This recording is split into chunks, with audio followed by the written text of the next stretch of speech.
What do most guys do regarding their use of porn? They make excuses. They make lame excuses. We've all done it. Some of you are still doing it. And don't worry, I'm never here to judge or condemn you because I've been there. I've made lame excuses too. But here's the thing. Most guys don't take enough time to really slow down and examine the lame excuses that they're making for their porn use. So they don't really see how foolish and even dangerous their porn use truly is. So what you're about to hear on this episode is a conversation I had with two friends whom I respect that have really helped me in my own addiction recovery. Matt Dobshoots, the host of the Porn Free Radio podcast, and Vern Tomke, the host of the Finding Traction podcast. We talk about the many excuses that guys make for using porn, and we examine those excuses to help you reconsider using them to rationalize your porn use. This conversation dropped on the Porn Free Radio podcast, but I also wanted to share it with my listeners here on the GRIZ podcast because I know that many of you struggle with porn and you're making excuses, just like Matt, Vern, and myself used to do. We too made excuses. It is so easy to do. And like I said, I am never here to judge or condemn any of you guys. I'm here to help you. I believe you're really going to enjoy this episode, learn a lot, and we may even make you laugh a little bit. So here we go. What we do in life echoes in eternity. They may take our life, but they'll never take our freedom. I can hear no bell. Get up out of the thing. You called down the thunder, well now you got us.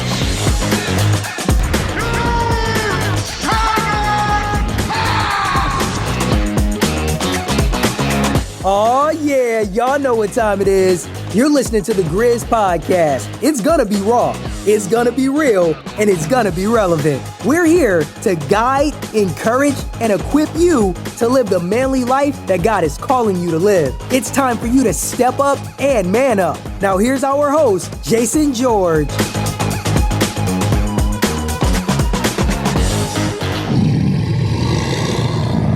Get him, Jay.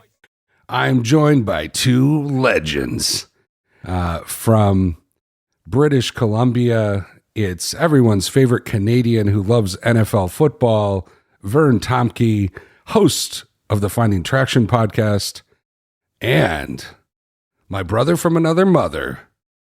He's known as the GRIZ, even though his name is Jason, and he does the GRIZ podcast. Both of them are coaches, and just to give you a taste of the GRIZ was that Christian kid who had all these Van Halen tapes. So, you know, it's totally a Christian, but also had the Van Halen tapes. So if you need that little Cupid smoking, he's got it. What album was that? Was it 1984? How can you even ask me that? Well, pathetic. I'm done. Welcome, guys. Well, we've never had you on together. Vern, hello. How are you? Good. It's good to be here.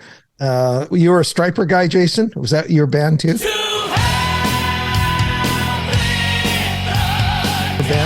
Oh man, no, I couldn't stand them. That was, you know what? I was actually writing. It's funny you mentioned that. I was actually writing an intro and I ran out of time.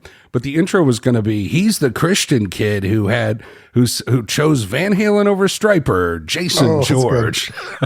And then I was going to say, he's that Canadian who loves American football. Yeah, it was kind of the same thing. So we're on the same page there. We've never had you guys on together.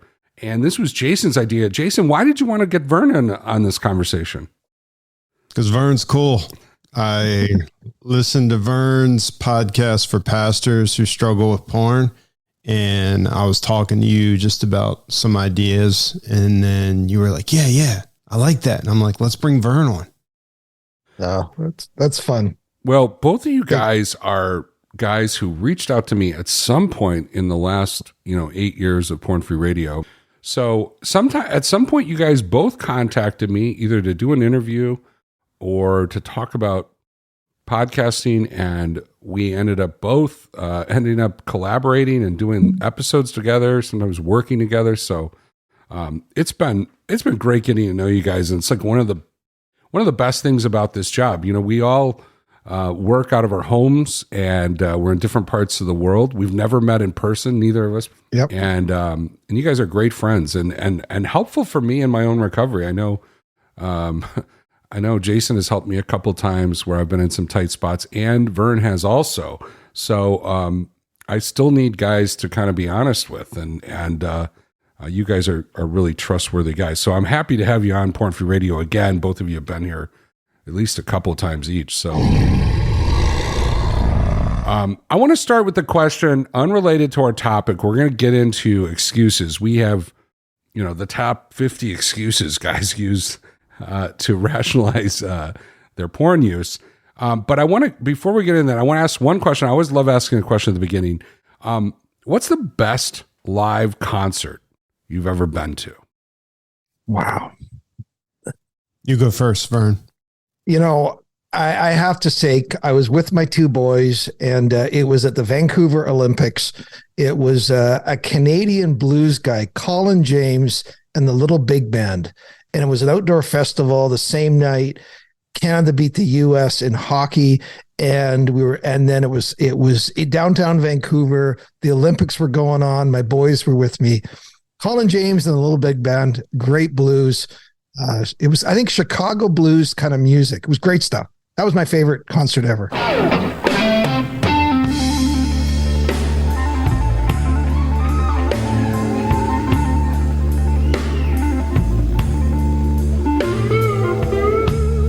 Okay.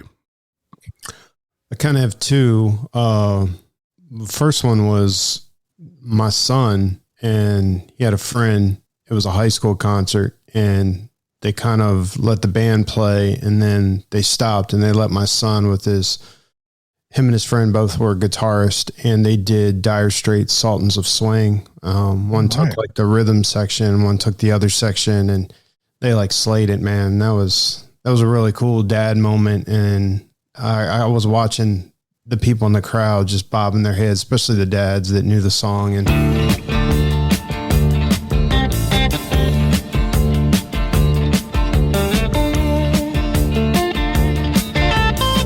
second would be, I got to see years ago in Philly, the Police. We had seats behind a stack of speakers, so they moved us because they felt bad about that, and they put us on the 16th row, and they were phenomenal, man. Sounded so good. Roxanne, you don't have to put on the red light. Wow, those are good ones. I've been to a lot of concerts in my life, and there were some smaller bands that I loved from Chicago. One of them was called the Smoking Popes, so I saw them like 7 times.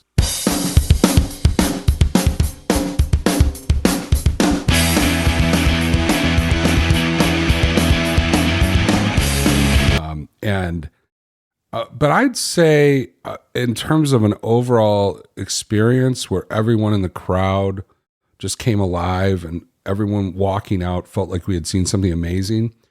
When Pearl Jam was fighting Ticketmaster, they did one show in Chicago at Soldier Field, because Soldier Field at the time wasn't a Ticketmaster venue.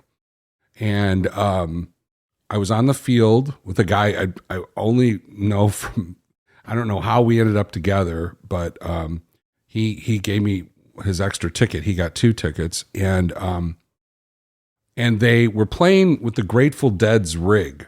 So if you know anything about the Grateful Dead's rig is like one of the best sound systems in the world. Pearl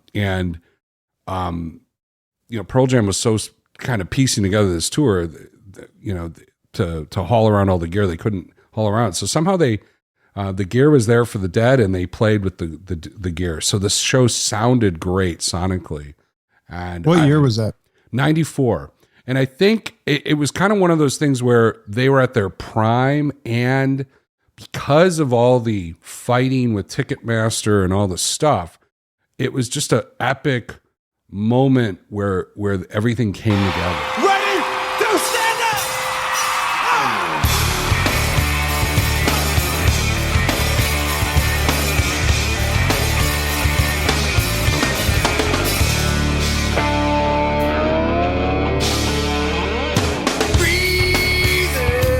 And I've seen them since then, and they were never even close to that performance. I've seen them a couple times where I felt like they were almost kind of lazy in their performance, but that was an amazing show. What I always think of with Pearl Jam is they got that one song, Yellow Ledbetter, that everyone who thinks they know the words. I seem to recognize your face. Is that one? Is that it? I think it's that one. Oh, fade away. Right? Everyone's like, what the hell are they saying, man? I said, I know what I wear, not a box or a bag. Yeah, I think they did Yellow Ledbetter last, if I think about it. And I'm sure there's going to be a Pearl Jam fan who corrects me. But so that was one. And then I'll give you one other one, since I know Jason loves hip hop. I saw Run DMC at a place called the Cubby Bear across from Wrigley Field, a very small venue, a venue that you would not expect to see the kings of rock, the kings of, kings of rap. You wouldn't expect to see them in this venue. And the funniest thing I remember about the show, nothing else I remember, but Jam Master Jay, rest in peace, he bumped the table and the needle came off the record. It was like he was not doing it, he was doing it live, and Run glared at him. Run was so pissed because they had to start the song over. So that was the one thing I remember. It's like these guys had been playing together for 20 years and they were still, Run was super mad that Jay messed up the intro to the song, I think. I'm the king of rock. There ain't none higher. Sucker MCs should call me sire. To run my kingdom, you must choose fire. I won't stop rocking till I retire. All right. Well, hey, everyone loves to hear our banter about popular music, but let's get into what we came to talk about. And one of the questions that we asked in Rev the last few weeks was about excuses. And so I thought I would read the question first to kind of set up our excuse discussion. So here's the question written by Vern Tomke, Esquire. If denial is a mechanism we use to avoid the uncomfortable truth of our situation, what are some of the excuses you have made for keeping porn in your life? So the idea is that, this is kind of like a denial thing. We make excuses for using porn and keeping it around. Another great phrase that I love is like, we have a commitment to be porn free, or we have a lot of guys have an intention to be porn free. But a belief comes in and becomes kind of a competing commitment. And a lot of times these excuses sort of override our intentions and override our commitments. So I've broken down these top 50 excuses into 5 different categories. The first one is rationalizations, and these are mistaken beliefs that sound true or we want to be true. Minimizations. These are excuses where we try to minimize our behavior as a way to justify them. Number 3 is need-based excuses, where we have legitimate needs, but we try to meet them with the porn solution. Victim mindset. This is where we tell ourselves a victim story, that we're not in control of our choices. And the last one is modern times. This is unique. About 10, 15 years ago, none of these excuses would have held up. They wouldn't have made any sense. But because of technology, because of our interdependence on devices and apps and platforms, these excuses now are creeping into our check-ins and our relapse reports. So those are the 5. So we're going to go through each one. And the first one is rationalization. So guys, any comments before I get started?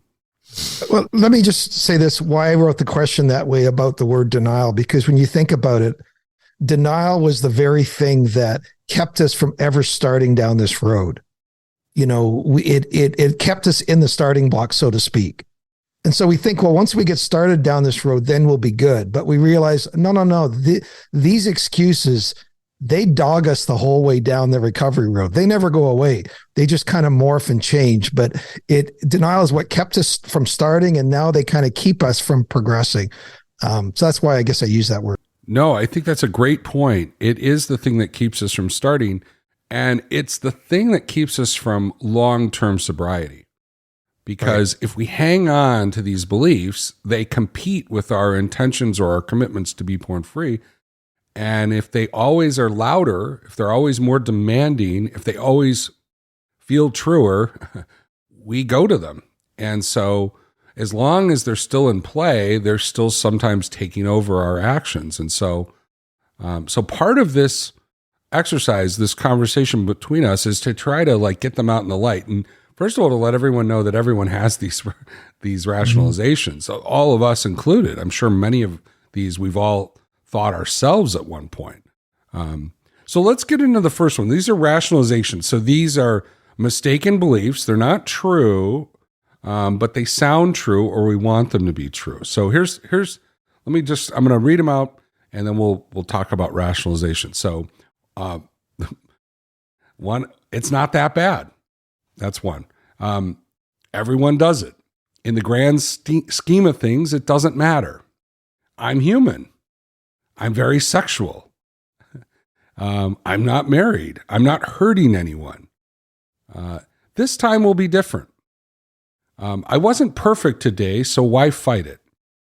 I love this one. I only have 2 days of sobriety, so why? Maybe I'll start on Monday. It's the end of the month.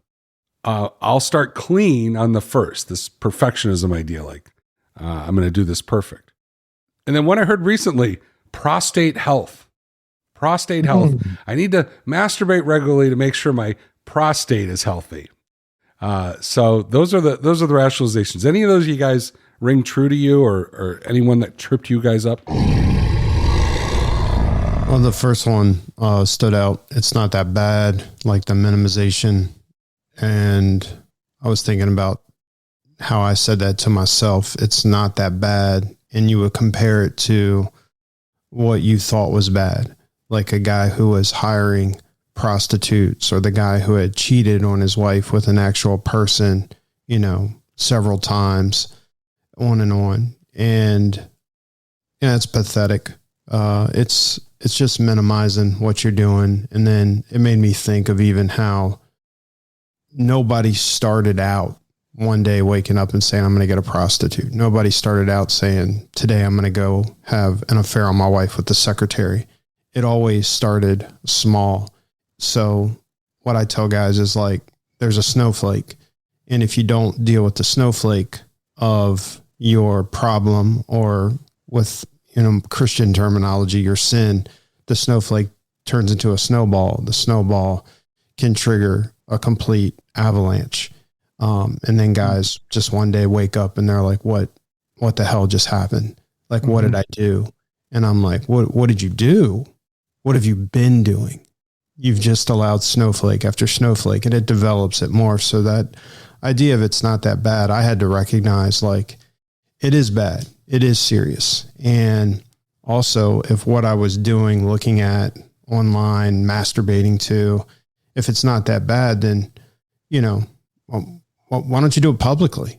Why don't you do it in front of your wife and kids? Why don't you do it, why don't you do it on Zoom? It's not that bad, right? So a lot of things there. And then as a Christian, also thinking about the words of Christ, his warnings about, the seriousness of not just committing the act of adultery, but the seriousness of thinking it in your heart, lusting after a woman, that he's like, it's serious. It has serious consequences. And he says that because he knows this will destroy you. This is going to lead to more and worse. So.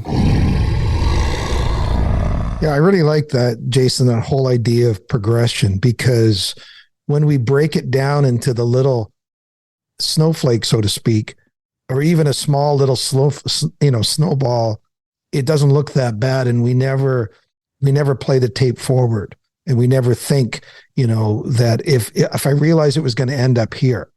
But I like that idea. It's the progression. It's the direction, the destination that we're in denial over.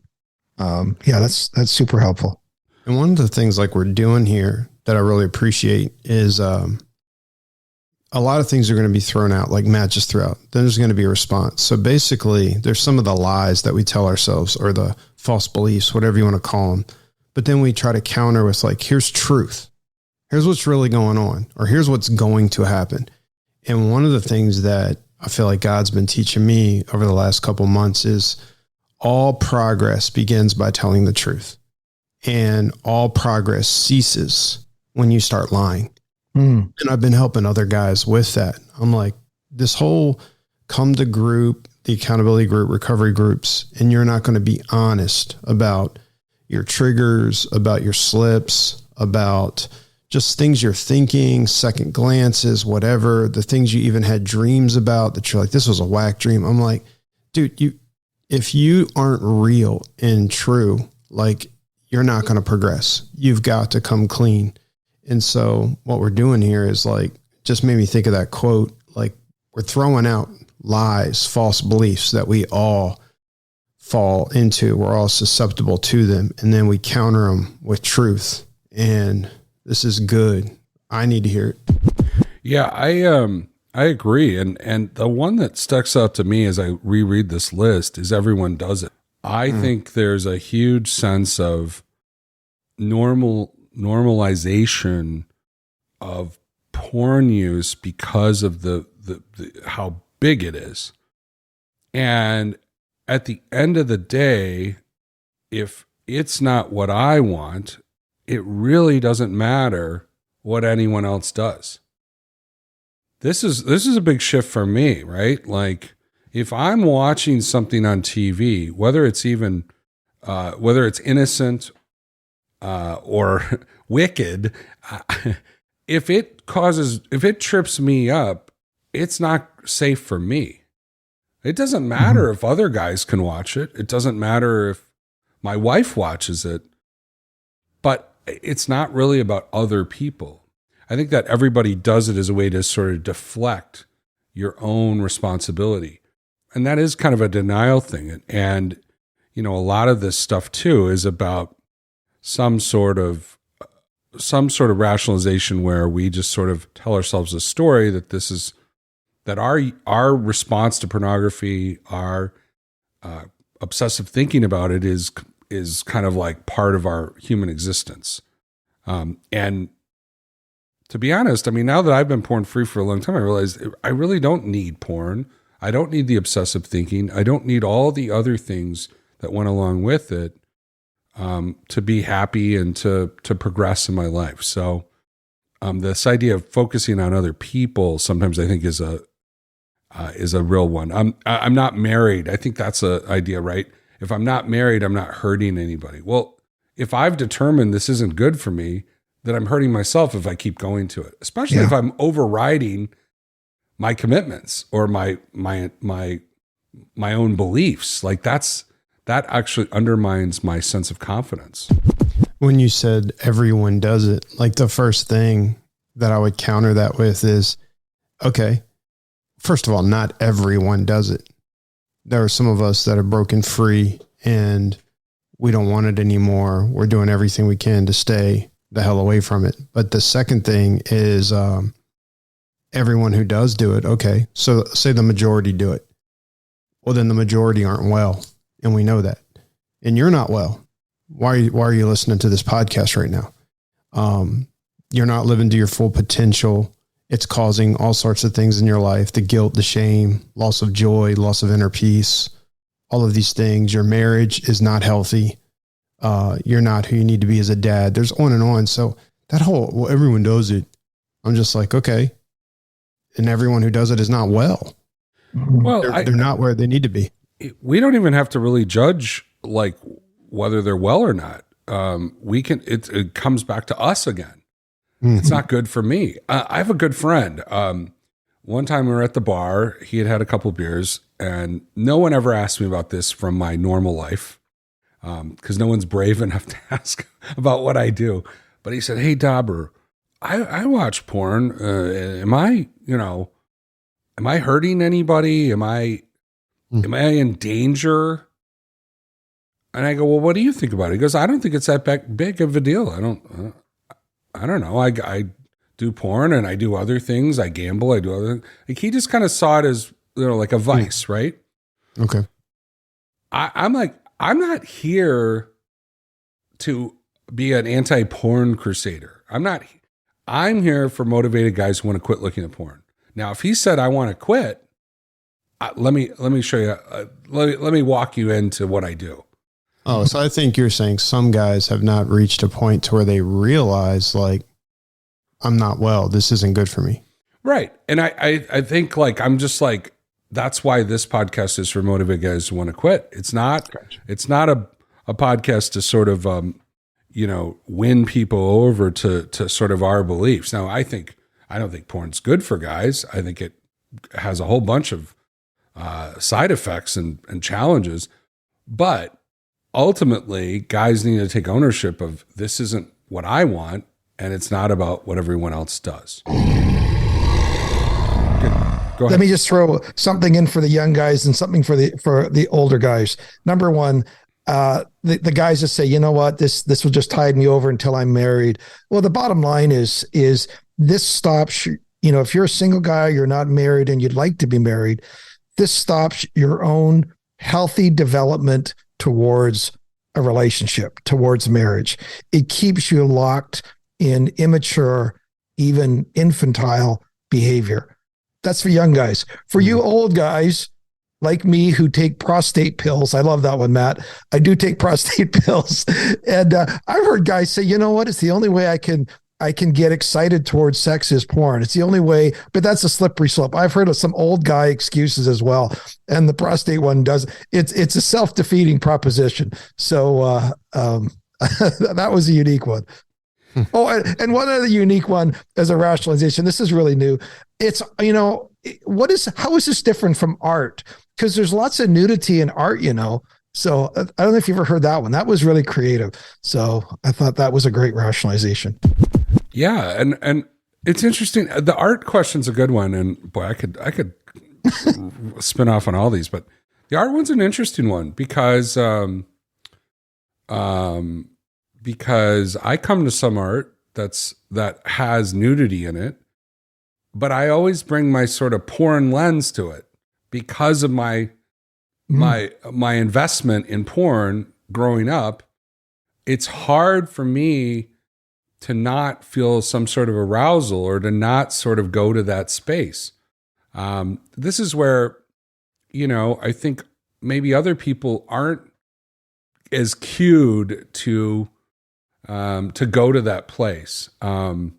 There's a performance artist that I like. I won't mention their name for so people don't like look them up, but a lot of nudity in their work. And it's interesting because I'm torn by it because I understand what they're doing in the work, but I also realize my own weakness.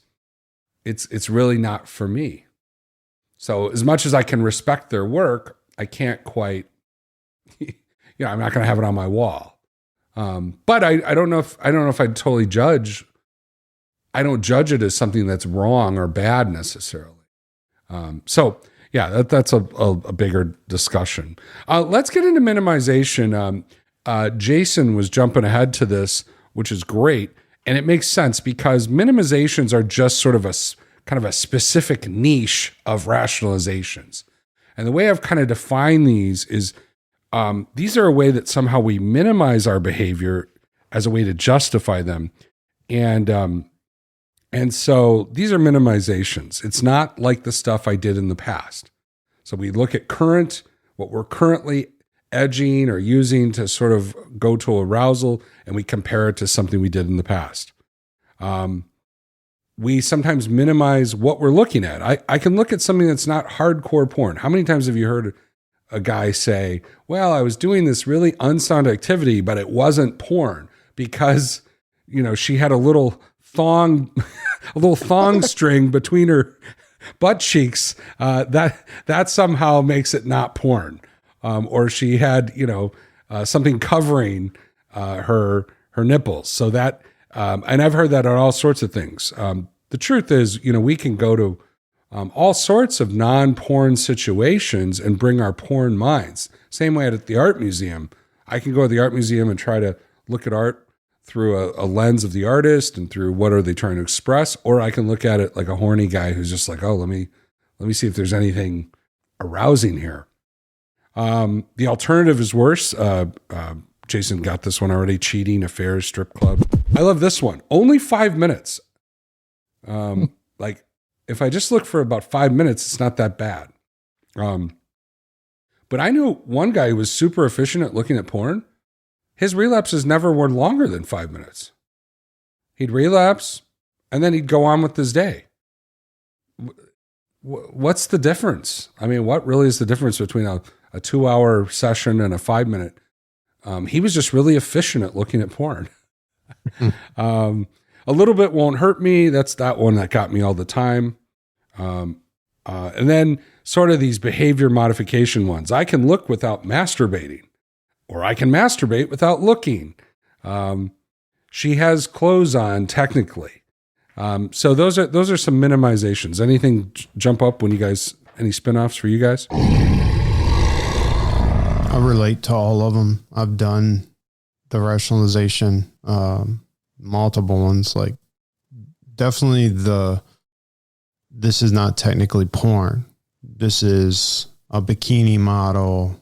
This is someone in lingerie, and you rationalize like this isn't as bad.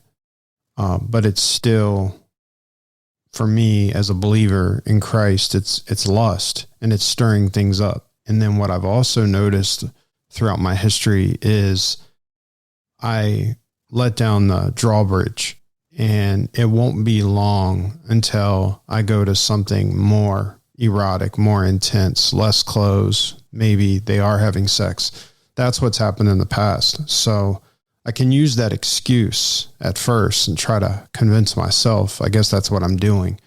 But then as you start really working through recovery and you're looking back at your past, your history, I'm like, yeah, what happened with that though? What did that lead to? And what was the result of that? And that's where I'm like, this is unhealthy. I have to get away from that. I have to separate from that and prevent that.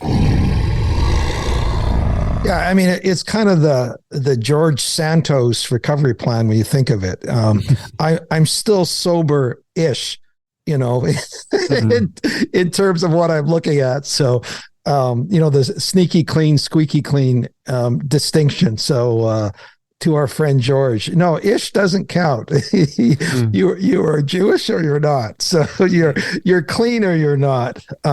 Here's an interesting one about the masturbation one. This one kind of threw me up. If you've ever listened to Doug Weiss's teaching about the importance of orgasm in terms of gluing a person to what they're viewing when they climax.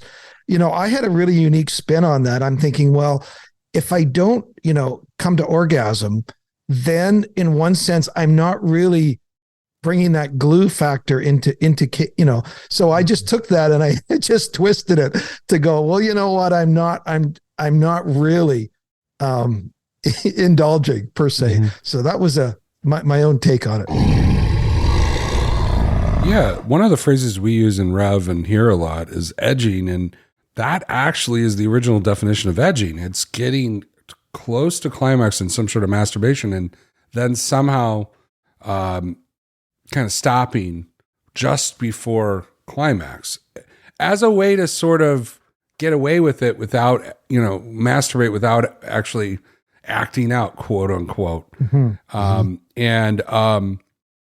And I just extended that to all these little porn behaviors. That's one of the ways I call them. It's like, well, this isn't like the stuff I looked at. I'm, on Twitter sort of trolling for cute pictures. Yeah, It's not hardcore porn. It's not what I did in the past. But what am I looking for? I'm looking for a buzz. I'm looking for arousal. That's right. Guys routinely are masturbating to things they find in these sort of more innocent platforms. And innocent, I put in. Well, Instagram's a huge one. Yeah.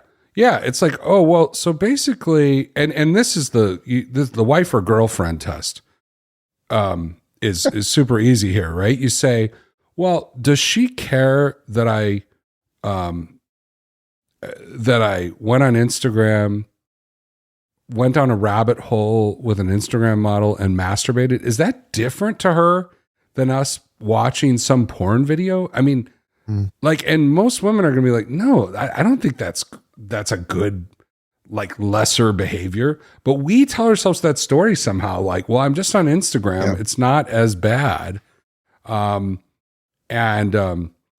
show one more thing about minimization. I don't know if this fits or not, but talk about bringing your porn brain to situations that aren't sexual. You know, I have a park near my house, and I remember walking by the park, and there was a mom with her kid, and she's playing with the kid. Now, if you ever see moms at parks with little kids, they're bending over all the time. They're helping the kid. They're bending over. Well, I looked at the wrong time and just got a downshirt view of what was happening with her, or, and obviously she's at a park playing with her kids. She's not putting on a show for me. There's nothing about that situation. It's just a woman's body in public. There's nothing sexual about that, but I can bring my own sort of sexual thought to it. And that's where sometimes minimization is like, well, I checked that in, I didn't really go to another level, or I didn't do anything else, but I checked it in because it's like, well, my first thought was, oh, look at this, it's like, this is something for my arousal. And it wasn't. It had nothing to do with me. It obviously was someone else's partner or wife. And, it's like, this gets back to the lust and coveting kind of thing. That's not for me. It's just not for me. So, anyway, you can minimize different things that seem innocent, but if you're coming at it with a wicked view or sort of a naughty context, then it makes it not safe. All right, let's get to this need-based one. We have legitimate needs, and we try to meet our needs with a porn solution. Now, here's the interesting thing. I interviewed Benjamin Hardy a couple weeks ago. I think it's a couple months ago at this point. And he said in psychology now, there's a very popular sort of way of thinking now that all human behavior is need-based. So all of these rationalizations, all of these minimizations that we've said so far, somehow tie to a need. And it could be a need, it could be something about, stress. It could be something about love and acceptance. There's something that we're trying to rationalize and minimize. We're trying to get a need met. So so these are specific needs that I hear guys checking in. I deserve this. I have to meet my own needs. This is how I get acceptance. I need a break. I need some me time. I'm bored. This is how I blow off steam. This will help me focus. This is easier than getting rejected. I need a reward. I have a huge deadline coming up. Today was great. Let's put a cherry on top of it. It's late and I need to get to sleep. I'm lonely. This is a good substitute for sex and intimacy. I don't want to miss out on the fun. Need-based. Thoughts? The first one that I'll take is when a guy says, I need, they're looking for that fix, and they're like, I need that hit.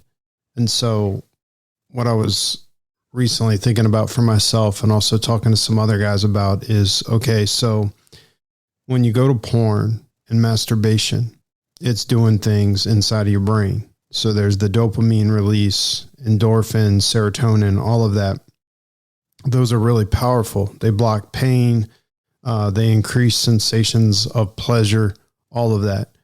And I get it. It's powerful, man. It's a powerful cocktail. And guys are just like, I need that. Life is stressful. I've got this on me and I've got to have something. What I've been trying to do is, how do you replace that with healthy things that will release those same kind of powerful brain chemicals like the dopamine, the endorphins, the serotonin? And one of the things I've been finding through research is how powerful exercise is to do that. Oh, I thought you were going to say gambling. Betting on sports. That's what I thought you were going to say. No, man, swapping fixes addictions. I see that all the time too. I've done it. But for me, like, I've noticed I don't do like CrossFit or some crazy exercises, but even going and walking, putting a backpack on, rucking, doing something, when I'm done, it hurts in the moment, but there is a release of those kind of calming, chemicals, sensations. I feel better overall. And I've also noticed that sometimes just talking things through with a friend, I've done it with Matt before, just, hey, here's what I'm going through. This is what's up. Even if we're laughing, it's a calming effect. It does things. There's so many alternatives. You know, I want to add on to that. There was a Harvard study on that. And when we feel listened to, it releases dopamine. So that's one of the reasons why therapy is a very popular thing, or even talking with a friend at a deep level. When you feel listened to and heard, dopamine is released. So I think there's been a lot said about dopamine, and there's been a lot of books written because it's real easy to sort of write everything off as dopamine. But there's positive dopamine that happens all the time. Running releases dopamine. Eating releases dopamine. Yeah, that's all I'm saying. It's like you've got to learn with the whole, I need a fix, I need a release, I need something to calm me. Any kind of addiction that you're looking to do that, you've got to find replacement. You can't just say, well, stop doing it. That never works. Yeah. You've got to replace with better things. And we've got to help guys find those better things. You know, sometimes I feel like it's almost like, these chemicals, I sometimes just miss the lights going off in my brain. What porn just caused all these little brain explosions to go off and sometimes when I'm bored, I just go, you know what? I just miss that rush, that excitement. And sometimes it's just that. And I love the idea of alternatives. You know, one other thing here about need-based, sometimes when I'm sad or down, when we were young, we learned to play with ourselves just to comfort. Well, I did anyways, or soothe ourselves. Same. Right? When I'm sad, when my team loses, I like that when you forgot that one, Matt, because that one's good, especially for Bears fans. I put that in victim mindset. Cowboys fans too, man. Oh, dude, yeah, because you're sad. You're the Bears have lost again. You need to soothe yourself, right? It's just natural. It's good. Yeah, and a couple of things that I thought would point out about need-based is these are legitimate needs, right? Yeah. You probably do need a break. You do need to blow off steam. When you're bored, you want excitement. It makes sense. How many guys, Matt, have you seen that are struggling? I fell, or Vern, and then you ask them, what did you do in the last week to take time for yourself, self-care, positive things, fun, pleasure, healthy things? What are you talking about? Like there's nothing. Yeah, no, right. So what's interesting about all these need-based ones is these are actual things that you need. And what happens in addiction, what happens in compulsive behavior is we get this idea that this is the only option, or this is the exclusive option where I get this need met. And that was based on the cementing that kind of Vern talked about. We felt good masturbating. We felt good with some of these behaviors, like, whatever these, these exhilarating, stimulating things that we're looking at. And it became the solution for us for negative feelings. It became the solution for sadness, for boredom, for stress, anger. It also became the cherry on top. I love that one. Everyone relates to that as like, yeah, I had a great day, so let me look at porn and make it even better. It's like, this is a way to heighten my experience.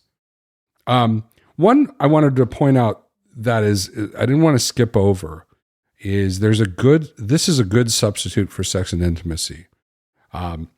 I think that I see a lot of guys in tough marriages telling themselves this story that, well, I could, I can't have sex with my wife right now, or something's going on in our marriage. And so this is the same kind of thing. I get an orgasm, I get some fun, I feel good.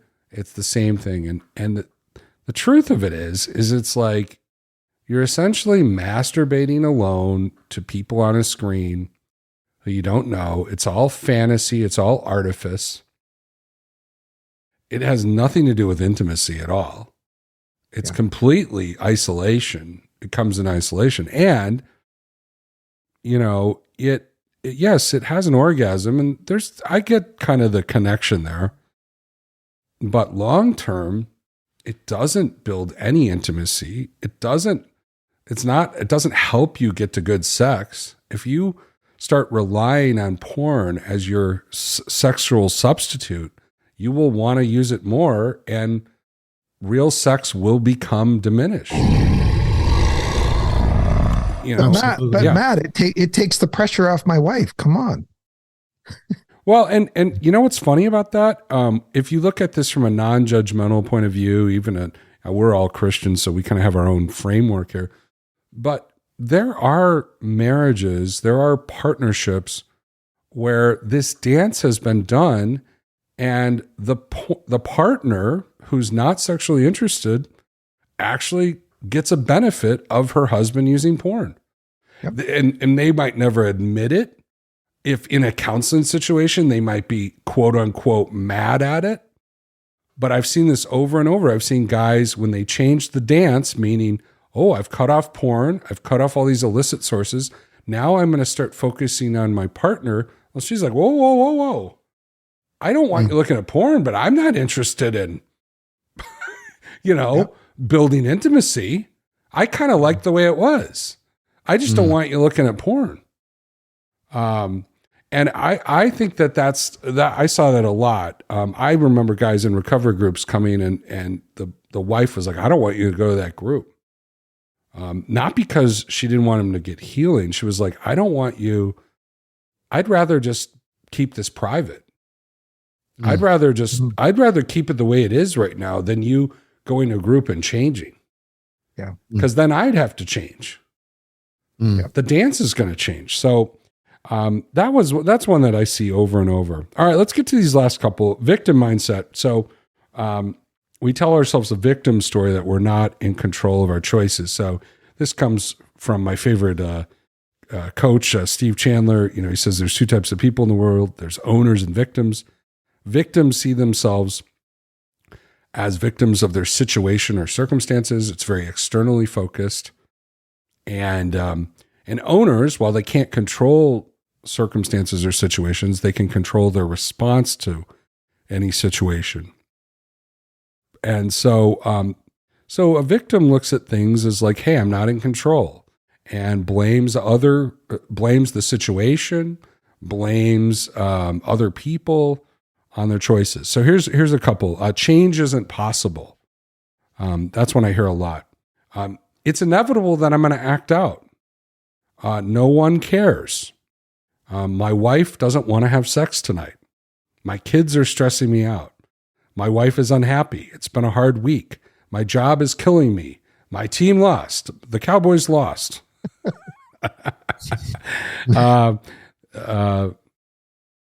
This is my only option. And I put this one. This is, since I'm dealing with food poisoning right now, I'm at home sick. That might be a need-based one, but But it is kind of victimy, right? Like, oh, well, I acted out because I was homesick. Like I wasn't responsible for my choice because I felt bad, right? Because I didn't ask to be sick. So I just used porn to escape it. It's whenever we look for something else to kind of blame or put the power of our choices on. You know, that the one you said really struck me. This idea, it's inevitable that I'm going to act out anyways. I might as well just get it over with and get on with my day or on whatever. I mean, that just reinforces that this is stronger than me. I don't really ultimately have control over this. But boy, that one, I resemble that and I resonate with that in terms of having felt that and hearing that from guys. You know what? Eventually, I'm gonna slip up anyways. Yeah, when you say that, like I'm it's hard for me with this because I know a lot of the listeners to Porn Free Radio are not believers, Christians, but from my worldview, where I'm coming from, when I hear change is impossible and it's inevitable that I'm going to do this, keep doing this, this is who I am, that contradicts everything that it says about a believer's new identity in Christ. And it's a lie and it's a false belief. And the enemy wants you to swallow that and believe that. Because if you believe it, you're going to fulfill it. So you have to constantly remind yourself that is not true. That is a lie. I can change because of who God is and God is in me and he's helping me. And it's not inevitable. I have the power to make choices. One time I had to help a guy understand that he can make choices. And he had a scenario where he felt like there's nothing I can do when it comes on. Like, I'm stimulated. I'm ready to go there. Once it starts, I can't stop the train. And I said, have you ever had a time like where you are about to log on and do something and then you realize like your wife was coming in the door or your daughter or something? He goes, oh yeah. And I had to shut it down. And I go, what did you do in that moment? He's like, oh, I wasn't going to do it with them there. They were coming in. So I had to play the part and I had to, hey, how's it going, honey? I'm here. Dad's doing some work. I'm like, well, you made a choice. You made a choice. You used a part of your brain that makes a choice, a clear-cut decision. You weighed the consequences. It wasn't inevitable that you were like, there's nothing I can do. The train's moving now. You knew you had to stop. They were there, unexpected, and you made a choice. I'm like, you can make a choice. We all can. Yeah, no, that's a really good one. Back to the change isn't possible too. The thing that really, the thing that really helped me get over this one was seeing someone with sobriety who I trusted and knew they had a struggle similar to mine. And I would say something like, to myself like, well, I trust John. John has sobriety. John's like me. John has changed. I can change like that. That's what did it for me. And that's why anyone listening to Porn Free Radio, it's like, well, like, I know it's getting longer for me. It's a longer sobriety streak, but I know I engaged with tons of these excuses. I was totally lost. If I can change, you can change. So, and it does. And we do have choices. Like, I love that. That's one of the reasons why I'm not a huge fan of addict language.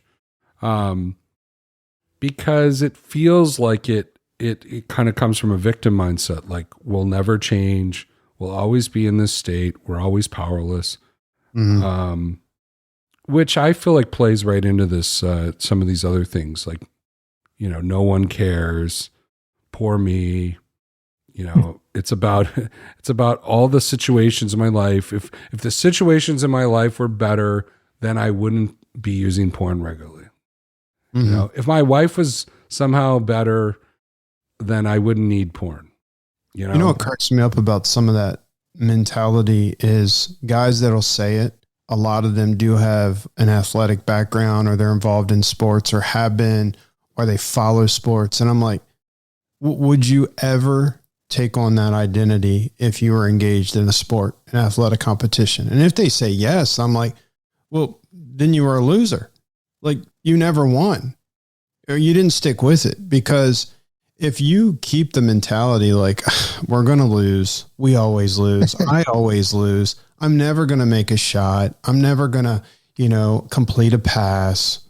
It's just, I'm like, what?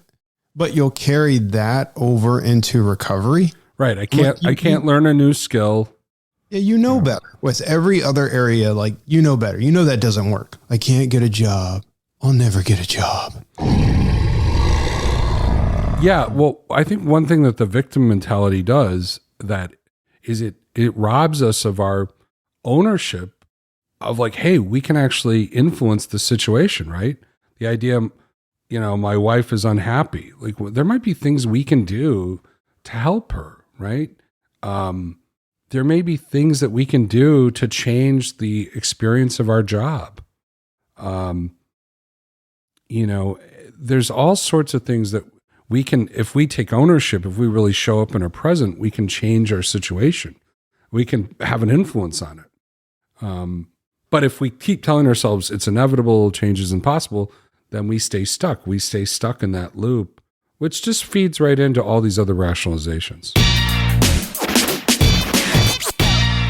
All right, let's finish this last one, modern times. So these are a couple of the modern ones. These are uniquely modern dilemmas. They weren't having this problem in the 70s. I need my phone at all times for work. Without Netflix, Amazon Prime, etc., I will have no entertainment. I heard that someone actually emailed that in. My business uses Instagram. I've heard that one multiple times. Filters slow down my productivity, or filters don't work for me. Like, I can't use a filter because it messes my things up. You guys heard any of those? Yeah, the first one, like, it made me think about this past weekend. I took a trip to Pittsburgh, went to see my son at University of Pitt. I stayed in a hotel 2 nights. And again, through recovery and a lot of training and guys helping me, I've learned some things, what I need to do. I don't need entertainment, but it sure does help in life. And so I know when I get back to the hotel room, I'm going to want to watch some Netflix and get online, do whatever, watch some silly YouTube videos, things like that. And I'm talking about stuff that's healthy. It's not unhealthy, but what I do is I make sure my devices are monitored with Covenant Eyes. I don't know the password to remove that application from my phone. I've given that to someone else. So anywhere I go, like on my MacBook Pro, that's what I was using in the hotel. I did watch something on Netflix. I was watching the documentary that recently came out about the Boston Marathon bombers, and I was watching some silly videos and stuff and sending some to some friends, the crazy ones, the reels and things like that. But I'm monitored. And that makes all the difference. And I also make a decision, told my accountability partner in advance, because it's part of my recovery plan.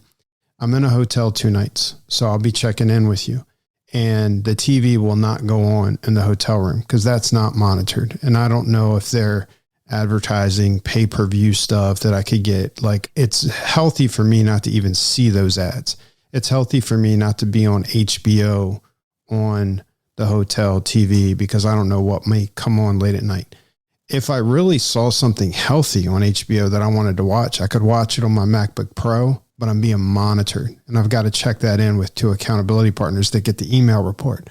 So those are some ways that I'm like, I don't want to say I need entertainment, but it sure does help in life to have an escape for a little bit and watch some fun, healthy entertainment. That's what we do with sports as well. It just helps to escape everything for a while and to get involved in that. So I'll let you guys speak to it. But Jason, here's what I love what I just heard you say. I can do entertainment, but I always need to know that you use the word monitor. There's always people in my life who can see what I'm watching. I'm never alone. my life is an open book. And that gives me freedom to know that I'm not hidden. Right. Mea culpa here. This last week, I ended up, I had to, renew one of my mother-in-law's streaming services. And when I was on there, I ended up, I wonder what else is on here. There really wasn't anything. It wasn't the typical ones, but I was very relieved when I went and looked at my Covenant report and saw that those actually, there were screenshots of that streaming service. And it actually made me feel safe. I was going, yeah, because my life is an open book, and I'm okay with my life being an open book. There we go. Well, we've done it, guys. 50 plus excuses. We've diffused, hopefully, the majority of them. And, a question to ask yourself is, maybe after a relapse is, what mistaken beliefs were you believing? Were you minimizing? Were you rationalizing? Was there a need that was going unmet? A legitimate need? Were you telling yourself a victim story, or are you telling yourself a modern technology victim story, right? It's like you're not responsible for your choices because you need a smartphone. So I think those are worth looking at after relapse. And then the more powerful thing to do is when you catch yourself believing one of these is, what can you do to make a choice before you go down this road, before you indulge it? One thing I wanted to say before we sign out is don't give up. Don't give up. Even if it was man, I feel like I'm falling every week. I'm trying to implement these things that Matt's talking about or Vern's talking about, as I listen to their podcasts. Don't give up, stick with it and keep working the plan. Learn from your failures. Always tell guys, watch your game films, go back and watch your game films. What happened? Why did you fall? What can you implement and do different next time? Run it.